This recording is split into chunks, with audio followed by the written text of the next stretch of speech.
Okay, the story of Abraham sacrificing Isaac is what I want to bring up here. It's not explicitly brought up in Romans chapter 4 here, but I'd say it's kind of like the ultimate story of Abraham, like his faith being tested, proving his faith, and it also has a lot to do with his descendants.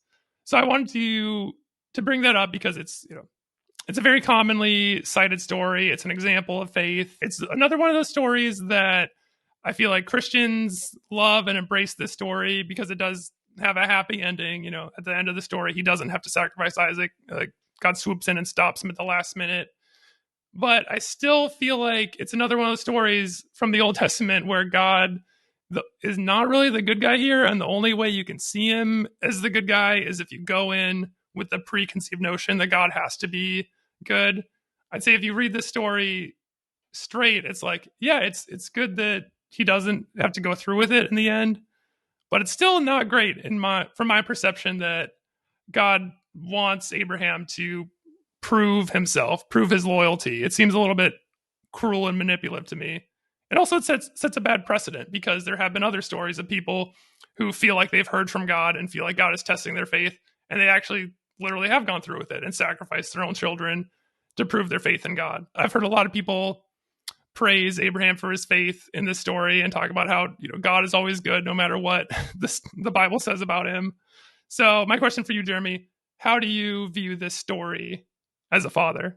Well, I grew up reading this story. I grew up in Sunday school, and so as long as I can remember, this was told to me as a beautiful story. Everything you just kind of mocked was my childhood, right? Yeah. So I remember the flannel graphs. I remember all the cartoon Abrahams. I remember all the cartoon Isaacs and the lamb and all this, and that was certainly the way it was presented to me for years and years and years and years. And then I vividly remember having a moment reading this as a dad. So once I had kids of my own and rereading this, just kind of rereading the story one day, and I had this moment where I realized if I was Abraham, I wouldn't do it. And I remember reading it and just having this honest reaction of, this is horrific. Like, this is horrific of what God is asking. And to be honest with you, I had a moment of like a little bit of faith crisis because, I'm like, well, who am I, right, to say no to God? If God were to ask me to do that, who am I to say no? And clearly then I don't have the kind of faith that Abraham had. And so I just like, this is a vivid personal memory because I remember it messed me up a bit when as a dad, I came back to this story and just realized I wouldn't. Like, if I had, some audible voice from God of like, go and kill your son. Mm-hmm. No, like I'm not going to do that, and we talked about this last week of like, I would rather get the wrath of that kind of a God than do what that kind of God is asking me to do. You know what I mean? Like, smite me if you're going to smite me, or do whatever you're going to do to me. But like, I'm not going to go and kill one of my children for you. And, really feeling a conundrum over that of like, well, on what basis then do I stand up to a God, and that, like many other crises of faith in my life, caused me to go do a deep dive. Like, okay, I gotta wrestle through this. I gotta explore more of this. And basically I've reconciled that where now I don't feel bad anymore that I wouldn't do this. And I don't feel bad because I know what God is like, and I know that this is not the heart of God, and God would not desire. It is totally incongruous for God to ask me to sacrifice one of my children, because I know that God looks like Jesus, and this is antithetical to that. We go, well, how do you explain this story? Well, that's where I think a little bit of Bible study does wonders on some of these things. And, this is where I've appreciated, getting to go to seminary, getting to dive deep into these, reading books that are often very tedious, but you get to see perspectives that you may not get otherwise. And what you realize if you study this story from an ancient Near East point of view, this is the culture, that we find in the Old Testament. There were other ancient Near East cultures around them They, they mix and match some things of the nations around them. They rejected some, they incorporated others. What you find is that this idea of child sacrifice was a common ancient Near East worship practice. Like you can find this all over the place in other religions. And so what I would say now, understanding this, having read other cultures, having read other religions of that time, that I think God was doing this. And again, this goes back to progressive revelation that I talk about over and over and over again. But God met them where they are, which is, hey, I want to have you sacrifice your son. Here's my take. I think Abraham would have been like, yeah, of course you do. Like, obviously you do, because like this is what we all do in this culture. So we read that today, we're like, I don't know if I could do it. I don't think Abraham had that reaction. And now you might go, well, any dad would have that reaction. I would just push on that and say, I don't think we realize how cultural some of this stuff is. In that culture, I think this would have been an expectation that, Abraham probably knew people who had sacrificed their children to their gods. It's like so imagine this is something you've seen, you grew up, and so I think Abraham's like, oh, okay, yeah, of course I'll do that. And then what this is a plot twist. God's going, hey, I'm making you think I'm like every other god, but then I'm going to flip the script on you and show you that I'm actually not at all like those other gods. So the fact that God provided the sacrifice rather than Abraham sacrificing his child is the plot twist. Now, even with that, there's some argument, and I think there's merit to this, that Abraham was more concerned about the logistics of this, right? Like, okay, God, you've made this promise to me. If I do what you're saying, I'm not going to be the father of all these nations. Like, logistically, this won't work, right? So not as much of like an emotional, this is my son. No, he's going, if I do this, God, it will, nullify this promise you've made to me that, but there's a lot of scholars that think that Abraham did it with the belief that God would raise Isaac back to life. So it was almost this like Abraham thought, yeah, I'm going to have to kill him, but believed God was going to raise him back to life. And I would even put Paul in this camp that I think Paul had this interpretation of the story, because in chapter 4, verse 17, so as he's telling the story of Abraham, notice what Paul says in verse 17. Abraham believed in the God who brings the dead back to life and who creates new things out of nothing. So as he's talking about it, he's like, this is the kind of God Abraham believed in, the God that brings the dead back to life. Well, why would Paul say that? What is he talking about, right? He's talking about, I think, what Abraham anticipated God doing with Isaac. And so again, I think he's going, yeah, I had to sacrifice my son. Totally get it. That's what we do in this day and age, right? But he's thinking, I bet you God's going to bring Isaac back to life because he made me this promise.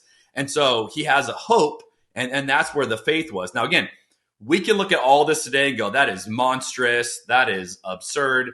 And I just think it's easy when you live in a totally different culture to look back on, ancient cultures and go, what on earth were they thinking? Well, look throughout history. Child sacrifice has been a thing throughout history in all sorts of religions. So we can fault them for this.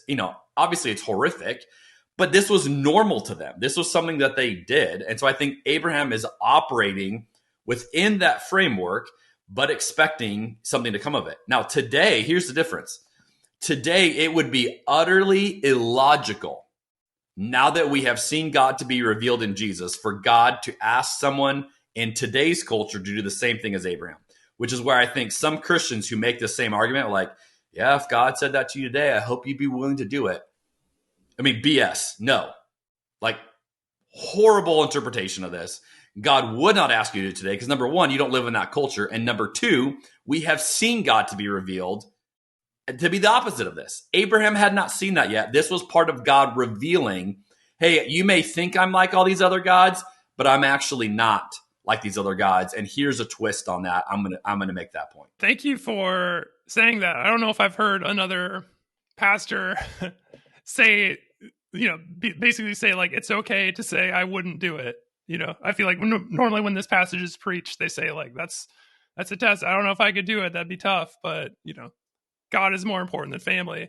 I guess I would push back a little bit though on like this does seem consistent with both Jesus and Paul's message of saying like the ministry is more important than family. Like leave your family, forget your family, and follow me is basically what Jesus says over and over again to people.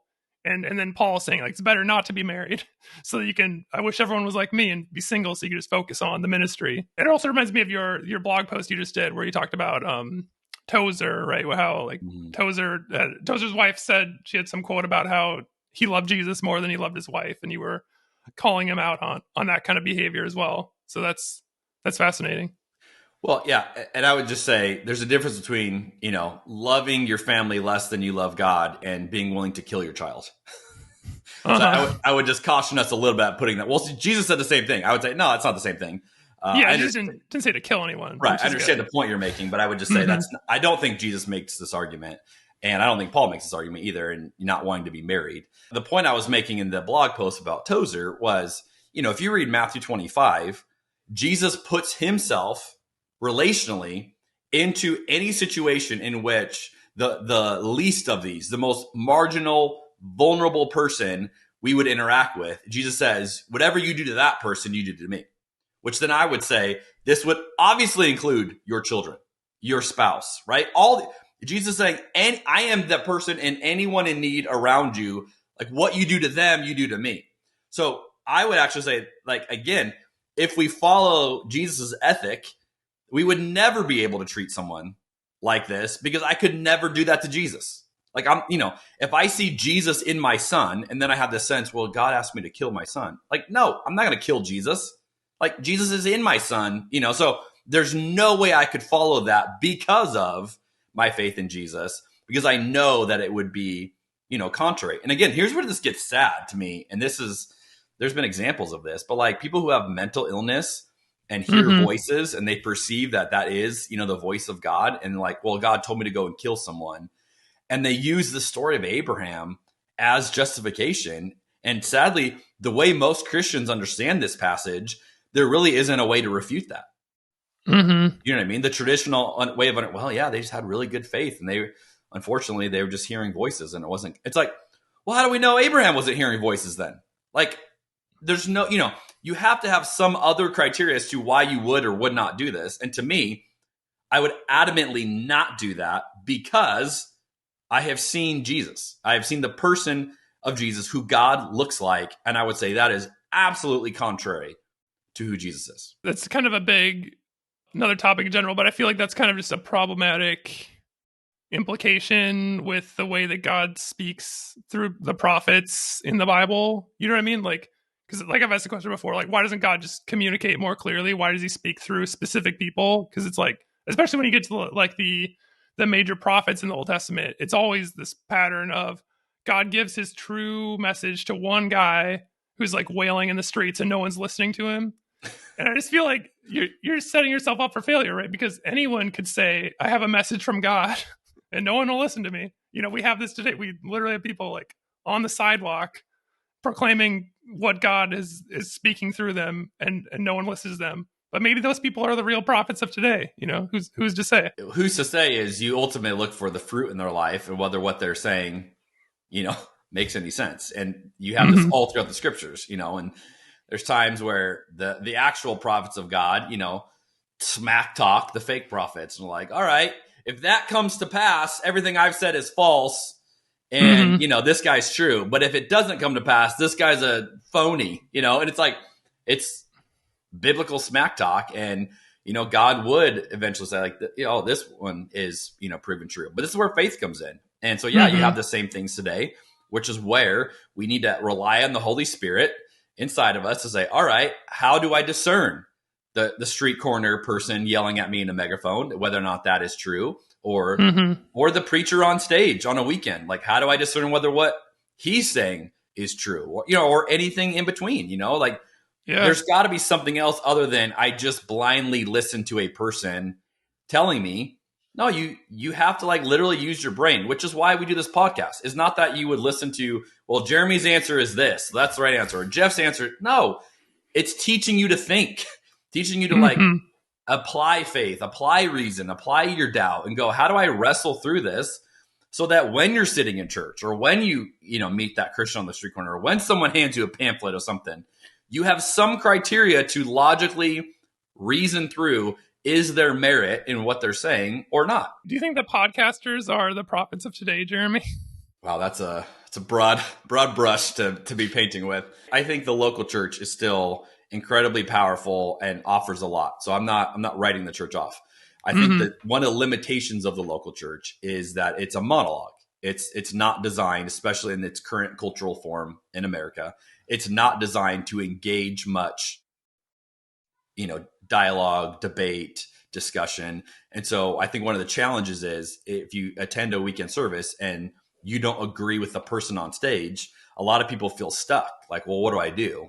Like, do I have to leave churches? You know, and the problem with that is you attend any church long enough, the pastor's going to say something you don't like or something you don't agree with. And then it's like, all right, go to the church down the street until they say something you don't like. And then you know, you're just perpetually church hopping. And so I think that's one of the inherent limitations of that model. Well, what podcasting is allowing, and you know, what we try to do with like some of our Communion Wine Co events is create much more of a dialogue, create much more of a, it's not a one person talking head at you, but you're going to hear nuance, you're going to hear discussion, you're going to hear, you know, room to get into that. And so even this, you know, we've only added one more voice to what a normal church service would be. But the fact that we have two voices from two points of view is allowing people to go, oh, I find myself somewhere in this conversation. And then this can go into, you know, a group format or group discussion. And it's one of the things, even with like our upcoming community events, we have two coming up next week.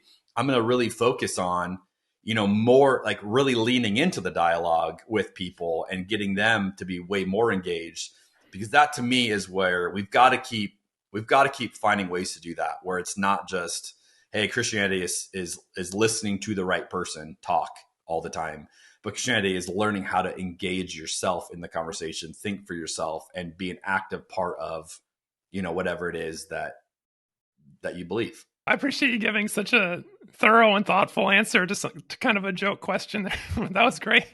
I'm always a sucker for your jokes, Jeff. You know, I gotta go for them. But I think there's a reason why podcasts are taking off is, you know, and you and I talk about this off the air a lot, but like, we don't have any time constraints here. So we could have an episode go 45 minutes. We can have an episode go 2 hours if we wanted. I don't know how many people would stick around with us that long. Maybe they would. But that's the beauty of this, again, this unique model. Now, again, it has its own limitations as well. But like, you're in a weekend service, and, you know, I was a lead pastor. I understand this. You have children's ministry, you have parking, you have, you know, lots of logistics. And so it's like that all limits what you're able to do. And any model has its pros and cons. I think the podcasting model is obviously meeting a need for a lot of people. And you can listen to this, watch it, however you're digesting this material, you know, whenever you want. And so you can be on a run, you can be on your driving to your commute, you can be watching YouTube clips. Like, that's, I just think, it's a cool way to engage in a conversation. It is cool. And yeah, we appreciate all of our listeners and everyone who's chiming in and adding to the conversation. That's great. I love the texts I get each week and the emails, and